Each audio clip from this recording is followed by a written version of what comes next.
नमस्कार, मैं रिया और आप देख रहे हैं डॉक्टर साहिब। आज हमारे साथ डॉक्टर BK चौधरी मौजूद है। डॉक्टर साहब पटना PMCH में एसोसिएट प्रोफेसर रेस्पिरेटरी मेडिसिन है, साथ ही कंसल्टेंट फिजिशियन भी है। तो डॉक्टर साहब बहुत बहुत स्वागत है आपका हमारे चैनल में। धन्यवाद। आज हम सर से बात करने वाले हैं पटना में बहुत ज़्यादा जो डेंगू के मरीज बढ़ रहे हैं, इस विषय में हम जानने की कोशिश करते हैं कि डेंगू जो है ये क्या है और क्यों ज़्यादा लोगों को प्रभावित कर रही है। देखिए, डेंगू जो है वो बेसिकली एक वायरल इन्फेक्शन है और ये कैरी होता है मच्छरों के द्वारा। तो तीन शब्द होते हैं, endemic, epidemic and pandemic. Endemic होता है कि किसी लोकेलिटी में, खास छोटे क्षेत्र में जब बीमारी का प्रजनन होता है और बढ़ती है, संख्या में बढ़ती है, वो बढ़ के बड़े इलाके में जाता है, पूरे कंट्री में फैलता है, एपिडेमिक हो गया। फिर वो कई महादेशों में जाता है, उसको पैंडेमिक बोलते हैं। जैसे अभी हम लोगों ने सफ़र किया दो साल तक, वो कोविड अभी भी सफ़र कर ही रहे हैं। चाइना में अभी भी बहुत सारे केसेस आ रहे हैं। तो उसी प्रकार से डेंगू जो है अभी एपिडेमिक का रूप ले लिया एंडेमिक के बाद। मोहल्ला वाइज हर मोहल्ले में, बड़े बड़े शहरों में डेंगू जो है वो आपको काफ़ी मात्रा में बहुत ज़्यादा बढ़ रहा है। और सबसे बड़ी समस्या ये है कि मानसून सीज़न के बाद खासकर जहाँ पानी का जमाव, ठहराव होता है, साफ़ पानी, वहाँ पे ये ब्रीड करते हैं। ये मच्छर जो है, बेसिकली मच्छर का नाम एडिस इजिप्टाई है, और ये मच्छर जो है ये ब्रीड करते हैं और लार्वा बनता है। वो लार्वा मैच्योर करता है, वो फिर एडल्ट में, और वो काटता है। तो काटने से वो बीमारी जो वायरस ट्रांसमिट होती है, 1 से 2, 2 से 4, 4 से 8, इसी तरह से फैलता जाता है। और ये बहुत बड़ा एपिडेमिक बन गया है आज, खासकर पटना के लगभग हर मोहल्ले में हो गया है। और काफ़ी इसमें जागरूकता बढ़ाने की ज़रूरत है, क्योंकि बहुत सारी समस्याएं होती हैं इस बीमारी से। अगर इसके टाइप की बात करें तो क्या इसके टाइप भी होते हैं? डेंगू के टाइप, हाँ, कई प्रकार के होते हैं। डेंगू में दो बातें हो गई। डेंगू में एक बात हो गया कि ये वायरस जो है, जो अभी आर्थ्रोपॉड, या इसको अरबो वायरस कहते हैं, ये 4 वेरिएंट है इसके, type 1, type 2, type DEN 1, DEN 1, 2, DEN 3, DEN 4। और जहाँ तक डेंगू का सवाल है, कई टाइप होते हैं, वो सिम्टम्स में उसके टाइप्स अलग अलग हैं। जैसे एसिम्टोमेटिक होता है। अभी मेजॉरिटी पेशेंट्स में, कई लोगों में ऐसा देखा जा रहा है कि पेशेंट को 1 दिन के लिए, घंटे के लिए बुखार हुआ, वो ठीक हो गया, परंतु उसके परिवार के अन्य सदस्यों को या उसी बिल्डिंग में और भी लोगों को, रहने वालों को, उसकी इंटेंसिटी बहुत हाई हो गई, बुखार बहुत ज़्यादा है, बॉडी एक है, हेडेक है। तो ये मैनिफेस्टेशन है, मैनिफेस्टेड है। और तीसरा होता है, ये हुआ डेंगू विदाउट हैमरेज। और तीसरा जो सबसे महत्वपूर्ण है, डेंगू विथ हैमरेज। और उसमें जो होता है, उसमें ब्लीडिंग होती है। कई जगह ब्लीडिंग इतना ज़्यादा होता है कि पेशेंट शॉक में चला जाता है। इसको डेंगू शॉक सिंड्रोम कहते हैं, जो वेरिएंट पटना में अभी फ़िलहाल कम है। अगर बात करें कि एक मरीज जो डेंगू का मरीज है, क्या उसे किसी तरह की नाक से खून आना या फिर शौच से खून आना, ऐसा समस्याएं हो सकती हैं? ये बहुत ही डेंजर सिग्नल है, क्योंकि कुछ ऐसे, देयर सर्टेन इम्पॉर्टेंट मैनिफेस्टेशंस, कुछ ऐसे मैनिफेस्टेशन हैं जो होने पे, खासकर अगर कोई महिला अगर उसको मेंस्ट्रुएशन हो रहा है, चाहे बच्ची हो, चाहे एडल्ट हो, या किसी को म्यूकोज़ा, जहाँ भी बॉडी में म्यूकोज़ा है, जैसे नाक में है, ओठों में है, या पखाना के रास्ते में, पेशाब के रास्ते में, वहाँ से अगर ब्लीडिंग हो रही है, तो that is a very significant and sinister sign. ऐसे पेशेंट को तुरंत हॉस्पिटलाइज कराना चाहिए। ये लोगों में भ्रांति गलत है कि प्लेटलेट घट गया तो उसको जल्दी भर्ती करो। Actually platelet is a important indicator.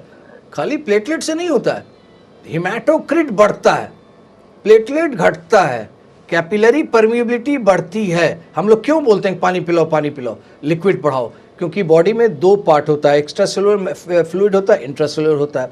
दोनों के बीच बैलेंस रखना है।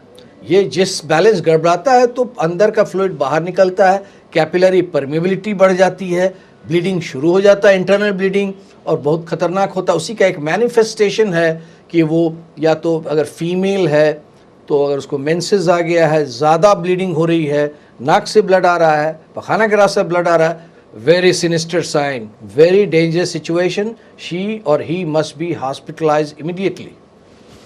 डेंगू से क्या किसी की मौत भी हो सकती है?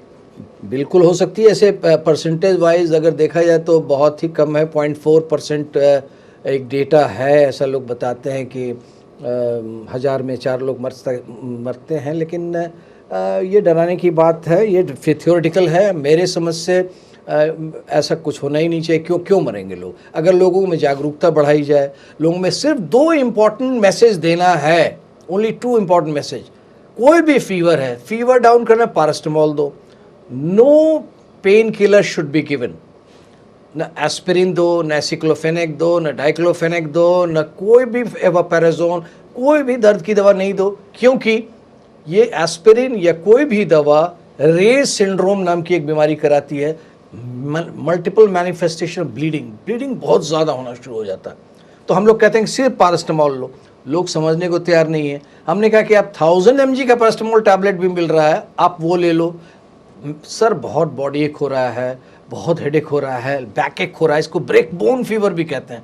हड्डी चटकने वाली जो हड्डी टूटने वाली जो दर्द होती है, वो दर्द होती है इसमें, ब्रेक बोन फीवर। खासकर बैक एक होता है, लो बैक एक, अपर बैक एक, कमर में पीठ में दर्द होती है, तो पैरास्टामोल 1000 mg तक आप जा सकते हो, लेकिन पेन किलर नहीं लेना है। पेन किलर लेना डिजास्टर हो जाएगा, ब्लीडिंग होना शुरू हो जाएगी, इसलिए पेन। दूसरी इंपॉर्टेंट बात है, प्लेंटी ऑफ ओरल लिक्विड्स, पानी पिलाते जाओ, कॉफ़ी, चाय, हॉर्लिक्स, बार्ली, दाल का पानी, सब्जी का सूप, इलेक्ट्रल पाउडर, और उसको।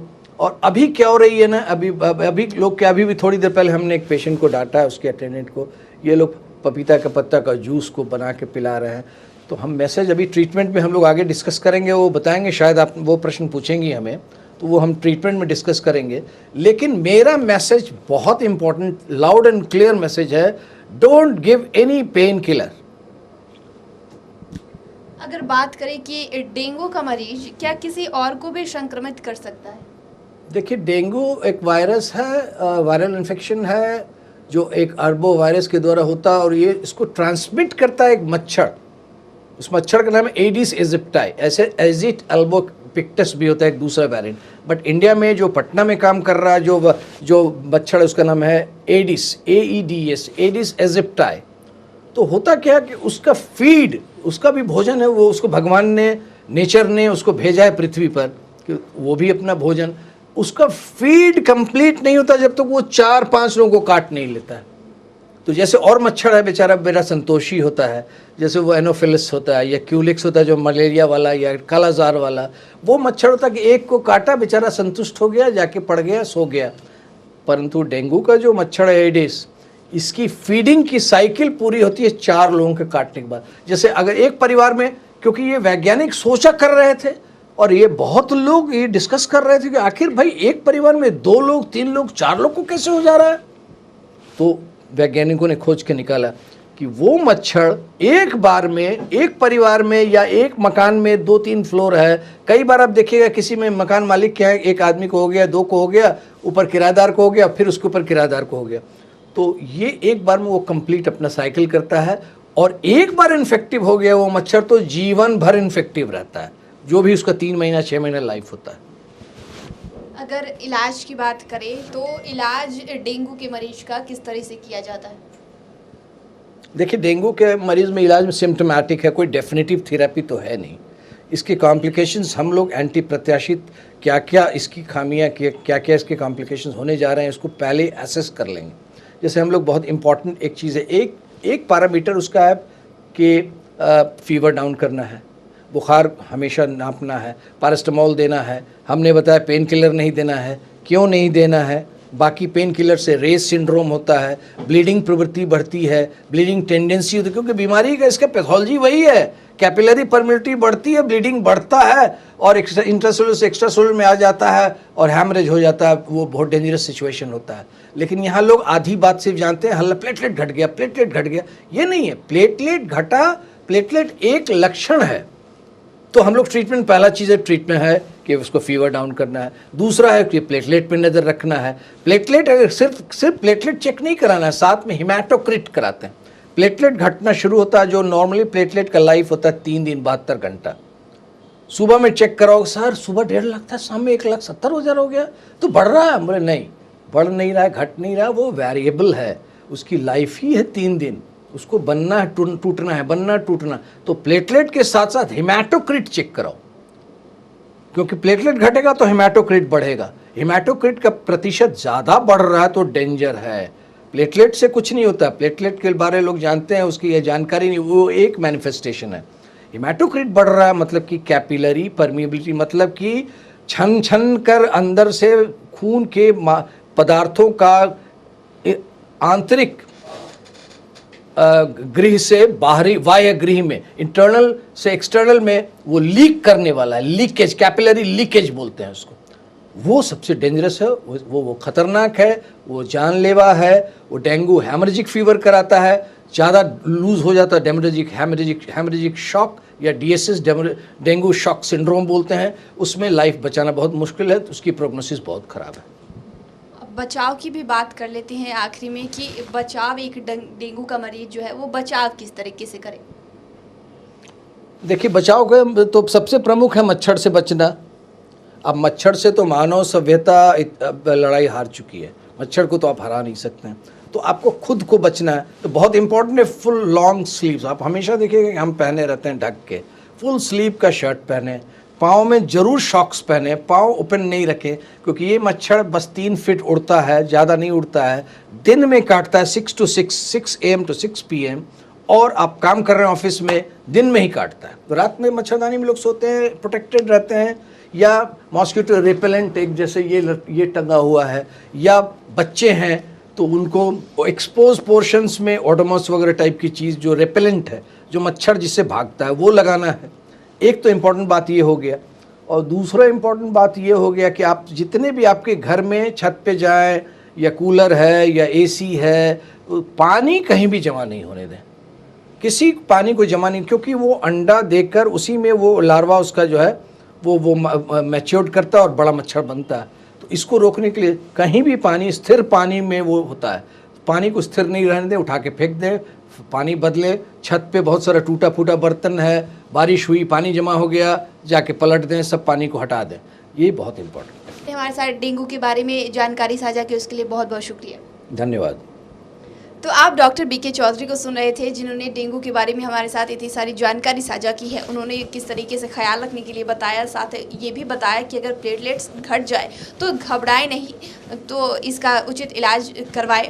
तो फिलहाल के लिए इतना ही। चैनल को सब्सक्राइब करें, फेसबुक पेज को लाइक करें। डॉक्टर साहब से आपके क्या सवाल हैं, हमें कमेंट करें या मेल के माध्यम से भेज सकते हैं। वीडियो देखने के लिए आपका शुक्रिया।